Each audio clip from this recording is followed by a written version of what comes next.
Iran আরও একটি যুদ্ধ বিমান ভূপাতিত করেছে, তবে এটি F-16 অথবা F-35 হবে। তবে ইরান ধ্বংসাবশেষের যেসব ছবি প্রকাশ করেছে তাতে মনে হচ্ছে এটা F-16 হবে।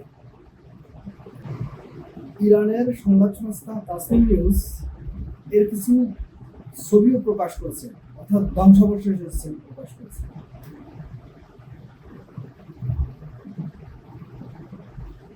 এর আগে শুক্রবারে ইরান আরো একটি যুদ্ধ বিমান ভূপাতিত করে। ওই বিমানের পাইলট নিখোঁজ রয়েছে।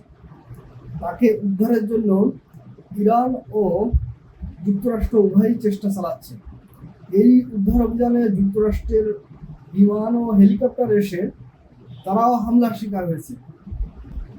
ইরান ইতোমধ্যে ওই নিখোঁজ পাইলটকে, অর্থাৎ ওই মার্কিন পাইলটকে খুঁজে বের করার জন্য পুরস্কার ঘোষণা করেছে। যদি কেউ তাকে ধরিয়ে দিতে পারে তাকে পুরস্কার দিবে।